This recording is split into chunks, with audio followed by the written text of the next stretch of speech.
बदायूं शहर में शाहीन एकेडमी आज से शुरू हो गई है। नीट की तैयारी कर रहे बच्चों को बड़ी राहत मिली है। नीट की तैयारी करने वाले बदायूं और आसपास क्षेत्र के बच्चों को शाहीन एकेडमी की ओर से एक बड़ी राहत दी गई है। शाहीन एकेडमी अब बदायूं शहर में शुरू हो गई है। पूरे हिंदुस्तान में नीट के बच्चों की पहली पसंद है ये शाहीन एकेडमी, जिसका आज शुभारंभ हुआ है। इसका ऑफिस नई सराय गेट के सामने है और कैंपस अल हफीज स्कूल सहसवान बनाया गया है।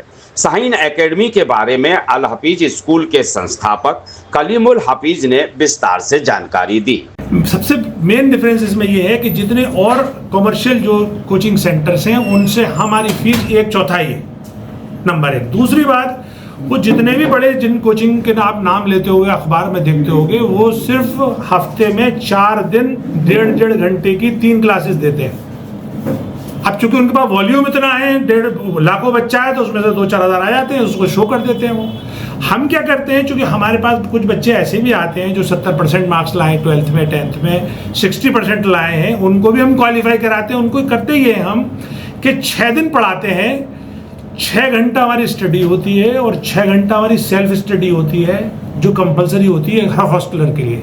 अगर डे स्कॉलर है उसको भी 6 घंटे स्टडी करनी पड़ेगी, क्लास में हमारा टीचर पढ़ाएगा, और 3 घंटे उसे सेल्फ स्टडी करनी पड़ेगी। तो हम 9 घंटे पढ़ाते हैं और वो भी 6 दिन पढ़ाते हैं।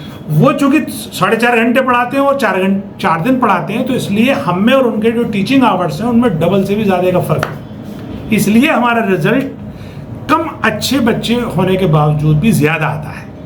दूसरा, हम पैसे कम लेते हैं। तीसरा जो बहुत महत्वपूर्ण बात है वो ये है कि जितने भी व्यवसायिक कोचिंग सेंटर्स हैं वो सब एक टॉक्सिक माहौल में चलते हैं। उनकी यहाँ छोटी जो बिल्डिंग्स होती हैं, उस छोटी बिल्डिंग्स होती हैं, उसमें बहुत ज़्यादा बच्चे भरे हुए होते हैं, तो एक माहौल में एक हमेशा टॉक्सिक सा रहता है।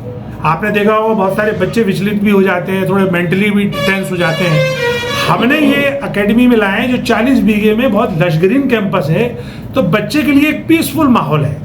उसको क्रिकेट से लेकर फुटबॉल तक सारे खेलने की सुविधा है, घूमने की सुविधा है, पार्क लशगरीन पार्क हैं। तो अगर डे स्कॉलर भी है तब भी वो रिलैक्स रहेगा, और हॉस्टलर है तब तो वो रिलैक्स रहेगा ही रहेगा। तो इसलिए जो आम कोचिंग सेंटर है उससे शाहीन जो है बहुत जुदा है। दूसरी बात ये कि बदायूं चूँकि हमारा आर्थिक रूप से पिछड़ा ज़िला है, इसलिए कोई बड़ा व्यावसायिक कोचिंग सेंटर आता भी नहीं है। आपने देखा हो कोई नहीं है पूरे ज़िले में।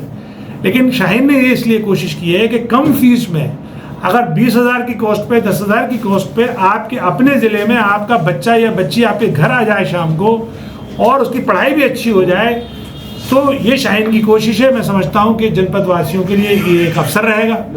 दूसरा, लड़के और लड़कियों का हॉस्टल भी अलग है। जो बच्चे रहना चाहें हॉस्टल में, बच्चे हॉस्टल में रह सकते हैं। क्लासेस में भी हमने ये देखा है कि जो लड़के लड़कियों की क्लासेस एक होती हैं या लड़के लड़कियों की क्लासेस अलग अलग होती हैं, उनके रिजल्ट में भी हमने फ़र्क देखा है। क्योंकि बच्चियाँ बहुत फोकस होती हैं, बच्चों से ज़्यादा होती है, दिमाग चाहे बच्चों के पास ज़्यादा हो। अच्छा, ये जो नीट का एग्ज़ाम है ये पूरा फोकस का खेल है। जिस बच्चे ने फोकस कर लिया, सेल्फ स्टडी पे अपना टाइम लगा दिया, उस बच्चे का सिलेक्शन तकरीबन कंफर्म हो जाता है। जो बच्चा चाहे कितने इंटेलिजेंट हो और फोकस नहीं कर पाया, उसने सेल्फ स्टडी नहीं करी, तो उसे चाहे कितने ही अच्छा टीचर पढ़ाए, उसका सिलेक्शन नहीं हो पाता है। तो इसलिए शाहीन जो है वो बदायूं के लिए एक बड़ा अवसर साबित होने वाला है। मेरी आप लोगों से ये दरख्वास्त है कि आप हमारे इस दरख्वास्त को आम हमारे जो जनपद वासी हैं उन तक पहुँचाएँ। ख़ास तौर से उन लोगों तक ज़रूर पहुँचाएँ जो ग्रामीण क्षेत्र के हैं, जिनको बहुत अपॉर्चुनिटी नहीं मिल पाती है। देखिए, बहुत सारे बच्चे आजकल ऑनलाइन कोचिंग कर रहे हैं। ऑनलाइन में कभी वो फोकस नहीं हो पाता। जब तक टीचर फिजिकली आपको आई कांटेक्ट के साथ ना पढ़ाए, बच्चे को इंगेज ना करे, बच्चा जब तक उस टीचर से सवाल ना करे, और टीचर बच्चे की जब तक वो फिजिकल कंडीशन न जाने, तब तक वो जो पढ़ाया हुआ है उस बच्चे में ट्रांसफ़र नहीं होता है। सर, तो कैंपस के बारे में कुछ? ये कैंपस बदायूं से जो दिल्ली हाईवे जाता है, इस हाईवे पर है, सहसवान में है, ऑन रोड है, पूरा वेल गेटेड सोसाइटी है, सोलर का व्यवस्था है, 24 घंटे लाइट है, CCTV लगे हुए हैं, गार्डेड कैंपस है।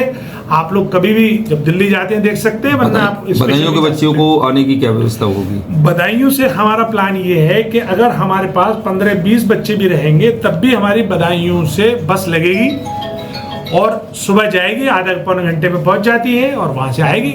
सहजवान से बहुत सारी बसें आती हैं बदायूं, जो बदायूं के स्कूलों में आती है, तो बहुत आराम से आना जाना है, व्यवस्था में कोई प्रॉब्लम नहीं है। अच्छा, ये एकेडमी में जो है स्टाफ वगैरह कहाँ है? बदायूं का होगा, बाहर का? नहीं, सारे एकेडमी का सारा स्टाफ, खास तौर से 3 सब्जेक्ट की फैकल्टी, फिजिक्स, केमिस्ट्री, बायो, ये बाहर की है और कैंपस में रह रही है।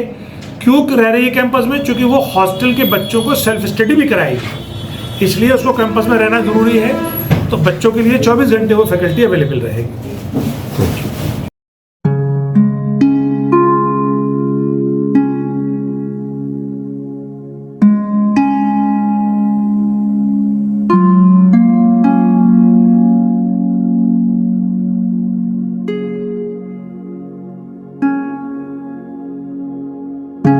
आपको हमारा वीडियो पसंद आया हो तो इसे लाइक, शेयर और सब्सक्राइब जरूर करें। देखते रहिए SKS 24 न्यूज नेटवर्क।